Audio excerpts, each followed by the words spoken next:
ñoo di ay sympathisants Ousmane Sonko dañuy jàpp ni tout le temps quand il s'agit de Sonko rek on accélère les choses. oui et que peut-être finalité bi mooy fexe ba mu bañ a bokk ci jongante présidentielle yi. benn considération ci débat bi ni mu demee nii. man dama d'accord ci li Adama di bañ. parce que tey dama d'accord ci lu muy bañ. parce que tey affaire bi il faut ñu teg situation ni mu demee à la limite je donne presque raison à Birame Khoudia. argument yi nga xam ni c'est des arguments de droit munte jàll ci table bi lii lu nuy xeex la da nga ma poser question lu tax c'est ce genre de question ñuy renvoyer nit ñi ñoom ñooy créer situation bi nga xam ni on va se retrouver après à vouloir justifier moi je refuse ñoom ñoo ko wax nan ko démontrer ñun suñu responsabilité. mais yow jàppoo loolu kon. non je regarde même pas ça. parce que je respecte les autres ou bien je les laisse dans leur rôle. Je laisse l'administration dans son rôle je laisse la justice dans son rôle et su fekkee ni toog nañ ci table bi nga xam ne nag dañuy analyser le droit la loi mën nañ ko defandoo ensemble à condition que ñu dégloonte mais bu fekkee ni sunu ay argumentaire mu ngi dépendre ci sunu position politique ak li nga xam ne moom lañ bëgg a gagner mais nañ ko xeex moi c'est ça mon machin Adama tu m'excuses c'est une véritable bataille eux ils ont un problème c'est de faire passer coûte que dans tout ce qu'ils font dans tout ce qui se passe au Sénégal Ousmane Sonko a raison c'est une victime que dañuy bëgg faagaagal ay droit am dañ koy fànq mais l'exercice que nous devons prendre nous c'est de leur dire effectivement vous avez Ousmane Sonko qui est dans telle situation lu ko dal moo ko teg c'est ça nos arguments fi ñu jëm ak moom yi tamit si vous croyez que effectivement tous ceux qui sont dans l'autre camp veulent qu'il ne soit pas candidat mais que cela soit on va se battre pour qu'il ne soit pas candidat moi je porte à dessein dugguma ci lii yëpp depuis le début je dis que Ousmane Sonko du nekk candidat mais il faut qu'on prenne sur nous d'assumer ça parce que ki nga xam ni bëggul dégg li ngay wax tu peux pas le convaincre de ça surtout waxam jotee da nga koy bàyyi mu wax li muy wax. mais foo tegoon loolu depuis le début. fu ma ko. que ni du nekk candidat foo ko teg. man je suis quelqu'un qui considère que compte tenu de tout ce qu'il est dans l'espace politique je dois me battre pour qu'il ne soit pas candidat je n'ai pas raison c'est mon point de vue. Ousmane Sonko ne doit pas diriger ce pays-là parce qu'il est Ousmane Sonko. Je vous ai dit que tout ce qui tourne autour de lui fait qu'il n'est pas Khalifa Sall, fait qu'il n'est pas Déthié. Et parce qu'il n'est pas Khalifa Sall, parce qu'il n'est pas Déthié, toutes ces situations-là, il va la vivre, cette situation-là, avec toute sa rigueur. Mais pourquoi Ousmane Sonko ne devrait pas diriger ce pays? Ne devait pas? Ne doit pas diriger ce pays. Ousmane Sonko. Pourquoi il ne doit pas diriger ce pays? C'est parce que lui, il est de l'APR. Il assume qu'il est là-bas. Et il combat Ousmane Sonko. Non, prends-le comme tu veux. Prends-le comme tu veux. Moi, je considère que je suis un Sénégalais, un patriote, qui est constant dans mon attitude. En dehors de ma position politique, je considère que eux, ils croient que l'avenir du Sénégal, c'est Ousmane Sonko. C'est basé sur quoi? C'est basé sur ce qu'ils veulent, pas sur des vérités. C'est basé sur ce qu'ils veulent imposer et ce qu'ils veulent incruster dans l'esprit des Sénégalais. Moi, je me bats pour qu'on élimine Ousmane Sonko. Parce que si vous regardez le Sénégal, du Sénégal n'est que certains se basent aussi sur son projet de société. Non. Et c'est de guerre. Yow yaa wax loolu. Mais bàyyi moom ma développer sama argumentaire. Du ma la fekk ci ay projet de société. Moom mën naa ko débattre ak moom wala ma débattre ak kii. Je refuse. Parce que ils ne débattent pas de ce que nous avons comme idée pour dire nous devons diriger ce Sénégal et nous l'avons bien fait. Eux ils disent Macky baaxul li ngeen fi def baaxul Sénégal baaxul train bi baaxul leneen baaxul et on va les écouter nous valider. Eux ils disent que dañuy raccourcir ay délais parce que on influence l'administration mais eux quand ils raccourcissent des délais en jouant en n'allant pas répondre au tribunal en créant des attroupements dans la rue en allant casser Touba en allant casser Tivaouane après ils reviennent maintenant nous ensevelir dans du juridisme. Tribunal lii du waxu Pastef ci ñun suñu gis-gis waxu Pastef xeex la ci mbedd mi imposer aux gens la loi de la jungle pour que ce projet passe. Nous devons les rejoindre là-bas. Moi je suis de ceux-là qui croient qu'il faut qu'on se batte contre ces gens-là. Il faut qu'on leur oppose les mêmes règles de jeu, les mêmes principes et les mêmes comportements. Il faut qu'on leur oppose de parler très fort comme eux. À la limite il faut qu'on en arrive à les opposer, de les empêcher de parler quand ils sont sur une table. Parce que c'est la réflexion moi au bout de laquelle je suis arrivé. tey dañu àgg fi nga xam ni Sénégal moo laaj xëy na ñoom li ñuy def Sénégal moo ko laaj parce que ils disent qu'ils défendent le droit du peuple, c'est les candidats du peuple. Nous sommes certains, nous, d'être des patriotes qui défendent donc le Sénégal. Li leen di xeex Sénégal moo ko laaj et nous sommes convaincus que nous ne sommes pas des lâches, nous ne sommes pas des traîtres, ils ne sont pas plus patriotes que nous. Pourquoi, bon Dieu, ils veulent avoir raison sur tout le monde, tout le temps? Je refuse, moi, de rentrer dans cet exercice-là avec consort. Moi, je ne sais pas ce qu'on me demande. Parce que souvent, si me invité, il va me couper. Non, ne va le couper. Non, il va me couper. Il va rentrer dans ce jeu parce que moi, je serai rentré dans son jeu. Je refuse de rentrer dans son jeu. Je dis que Ousmane Sonko, quel que soit ce qui se passe, ceux qui le combattent ont des raisons. Je dis ont des raisons de le combattre, qu'on respecte ces raisons. Parce que eux, quand ils combattent le président Macky Sall, ils ont des raisons. Nous les combattons à cause de cela. Mais nous ne pouvons pas accepter que eux, ils ne respectent pas les raisons des autres et qu'on les rejoigne dans un débat de tribunal. D'accord. En attendant li nga xamante ni moom mooy dogal bi war a tukkee foofee ca tribunal hors classe bu Dakar concernant cette affaire ba xam Ousmane Sonko tey tribunal da koy joxaat dëgg bu méngoo ak li nga xamante ni amoon na ko foofee ca tribunal bu Ziguinchor ñu réintégré waat ko ci liste électorale yi waawam déet lu ni mel dinañ ci xam dara fii ci kanam tur mais laata loolu ñuy xam yeneen xibaar yi nga xamante ni peut-être ci biir jotaay bi dinañ ñu ko baaxee foofee ca tribunal bëgg naa rapidement grand commissaire am sa gis-gis ci li nga xamante ni fan yëpp ñu ngi koy dégg sur la place publique mu ñeel Ousmane Sonko ba tey ak accusation yi nga xamante ni député Makhtar Diop teg na ko ci kaw ni Ousmane Sonko jot na ay koppar yu jógee ci waa Qatar. Ça, c'est la grande question et je suis très à l'aise dans ce débat-là parce que man dama xaarul tey dama xaarul tey pour wax ci li nga xam ni moo gasaxal sunu espace politique bi dama xaarul tey pour wax ni le camp de Pastef Ousmane Sonko en particulier dafa liggéeyu avec le diable pour nous entraîner à verser le pouvoir dans la rue mu for ko dama ci jógee après élection 2019 rek la commencé avec Petro-Tim di wax ni lii ma gis fii ci documentaire u BBC bi dafa am lu ci laxasu ils ne nous vendent pas une information qui doit aller vers le peuple ils nous vendent un projet subversif dañ fi indi documentaire bi nga xam ni objet mooy yëkkati sénégalais yi réew mi jax pouvoir bi daanu ci mbedd mi loolu moo jur aar lu nu bokk j'ai combattu très tôt aar lu nu bokk ñu jóge ci loolu ma analyser document bi plus tard j'ai compris que 2018-2019 il y a un lien étroit entre l'arrivée dans l'espace politique de Wagner et ce document-là. J'ai été le premier à dire que c'est un outil de communication qui a sûrement été financé par Wagner parce que ça c'est dans leur technique. C'est une technologie subversive, dafa comprendre loolu. Ñu continuer dem ci loolu.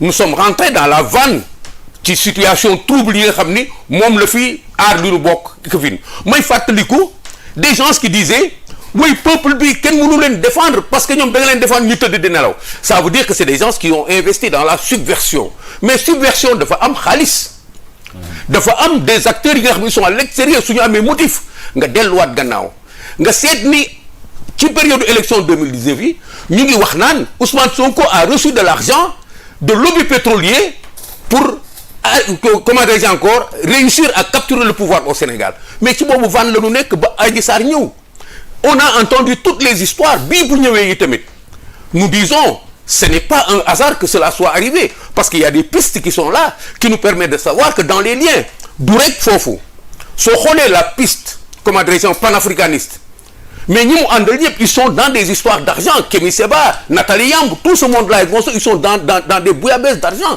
Hier soir seulement j'étais en train de fouiller dans leur dossier mais tout ce qu'ils font c'est de l'argent c'est des renégats qui ont vendu l'Afrique donc ci idée boobu moi je suis d'accord avec les gens qui doivent être prudents et combattre encore Ousmane Sonko parce que dafa dugg ci couloir bi nga xam ni da ngay jaay sa réew pour jot xaalis. D'accord. Voilà. D'accord, oui. Voilà, très bien. Selon Makhtar, le député Makhtar Diop, Ousmane Sonko aurait reçu plus de 12 milliards venant du Qatar.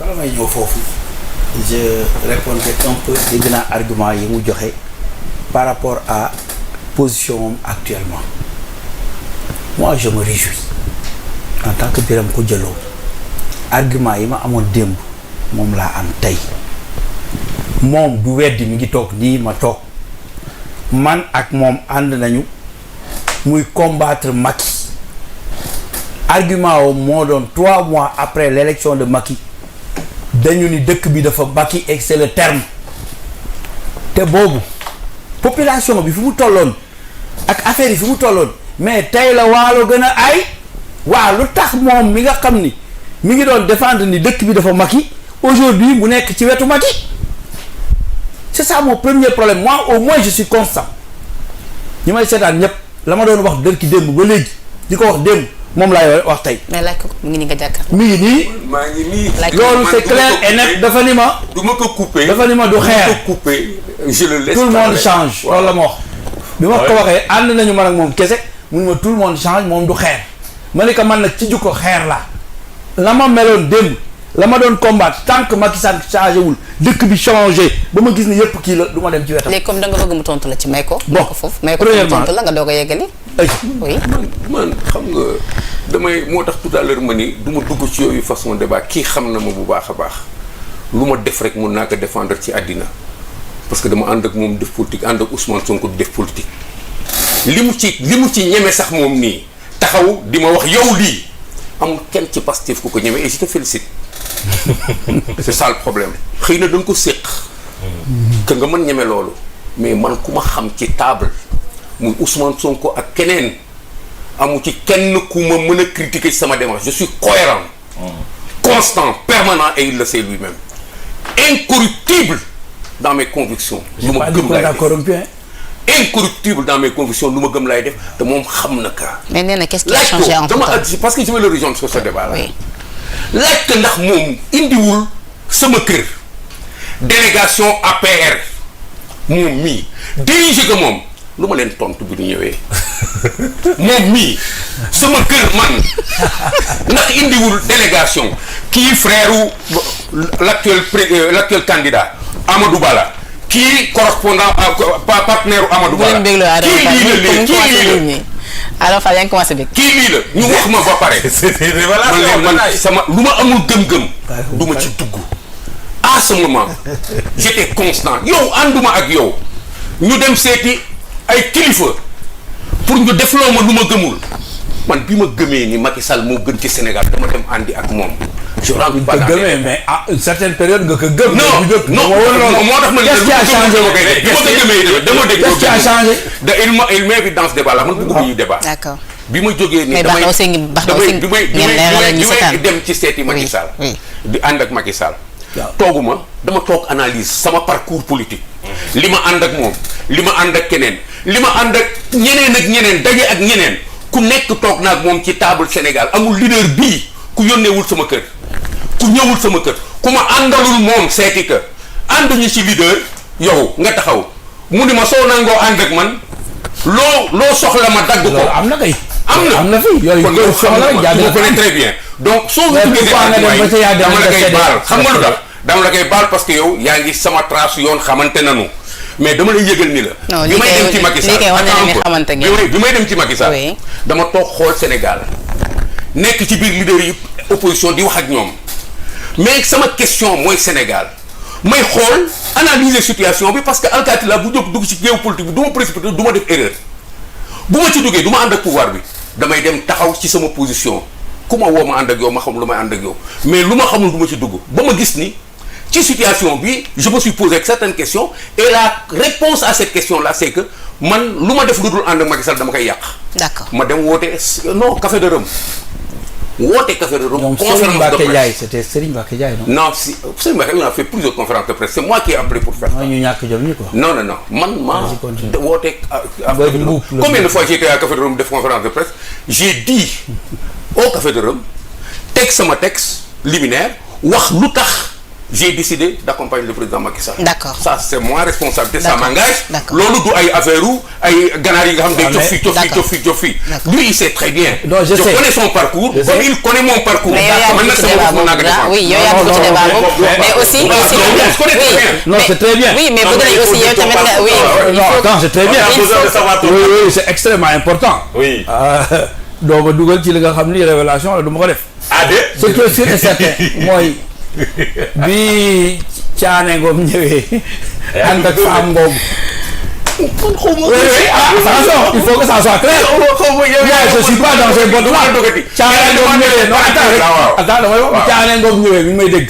ànd ak femme boobu xaw ma Fatou Abdou Sow xaw ma lan. pour ñu ñëw sa kër pour man ak yow ñu dem ànd ak ñoom j'étais pas avec eux attention moi j'étais avec toi. J'étais toujours avec toi. Maintenant lorsque vous vouliez rejoindre le président Macky Sall est-ce que vous ne m'avez pas dit est-ce que yow waxoo ma Birame Khoudia est-ce que toppoo ci man ba tàyyi pour ma topp ci Macky Sall ànd ca man la def ma ko sama biir kër ak sa kër. ba borom taxi bi naan ma kii li mu lay laaj may ko ma ni ko du ma ko may. parce que du ma ànd ak Macky Sall sa conviction la dem nga mais man ànduma ak Macky Sall. mais da nga àndoon ak Macky Sall auparavant. ànd ak Macky Sall may ma jàmm mosuma ànd ak moom je n'ai jamais été avec Macky Sall. ah waaw ma xaw ma lu je suis quand lui il est sorti du parti. Moi j'ai signé que j'étais à Benno Bokk Yaakaar. Pourquoi? Pour ma am sama récépissé parce que on lui refusait le récépissé. C'était stratégique. C'était un parti que vous aviez. C'était stratégique. Non, parti la doon jiite.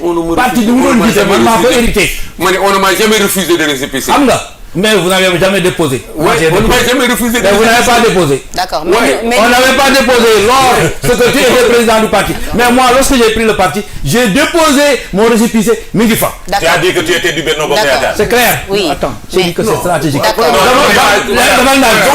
Attends, je vais te dire. Non, xaaral. Les audios sont là, les vidéos sont là. Bi ma demee ci président Macky Sall bi ma demee daw rencontré ko dama ne rek maa ngi ci ñoom bi ma nee maa ngi ci ñoom ñu yaakaar ni damay def comme nii muy def ñuy def seen tournée économique man leen c'est politique fu may waxee ñu ni kii opposant la télé yaa ngi fi non defee ba kon jot nga toog réunion Benno jamais ñu woo ma bañ xaw ma Macky 2012 jamais avancé mais oui vous avez voulu ça j'ai profité ça clarifié très bien maintenant man li ma wax ba léegi kenn répondre ko mooy qu'est-ce qui a changé entre temps est-ce que réew mi dafa baax moo tax nga dem ci moom yow nga ni moo gën loolu c'est des d'accord mais réew mi moom baaxul mais réew mi moom tey la wàllu gën a ay donc man dama dem ci président Macky Sall soxna si maintenant Sonko permet de le faire xam nga su ñuy def débat intellectuel donc soo posé question da ngay bàyyi ma répondre ko ay tey la waalo gën a aay réew mi dafa naqadi wax naa la débat yooyu ñu coincé foofu réew mi dafa Macky non c'est non réew mi na Macky yow da ngay woon réew mi dafa Macky na Macky parce que Macky Sall est le président de la République du Sénégal. non dafa ni réew mi dafa Macky dans le sens où dara amatul. Pourquoi? Parce que les réponses aux questions qu'il pose sont dans la question. D'accord façon lu ni mel sax boole wu. maintenant man waxuma loolu nañ bàyyi loolu. maintenant concernant Ousmane Sonko. oui surtout. ak accusation yi. on combat Ousmane Sonko. mais je ne comprends pas lan moo tax ay kuréel di jóg naan président Ousmane Sonko dinañu xeex pour mu bañ a nekk président man je ne comprends pas parce que ñooñu di wax ñoom Ousmane Sonko moo leen gën a jub fukki dërëm kenn mënu ko jiy mais fukki dërëm yooyu kenn mënu ko jiy loolu ñu génn foofu dem ci affaire oui c'est un rebelle parce que fukki dërëm kenn mënu ko jiy il est incorruptible ñu jóge fa rebelle bi doxul ñu dem ci affaire salafiste ba doxul ñu dem ci affaire Petro-Tim boobu ñu doon wax ñu désavoué leen dara amu ci ñu mujj ni Ousmane Sonko dafa violé Ousmane Sonko dafa menacé de mort. mais nee nañ dafa jot ay koppar.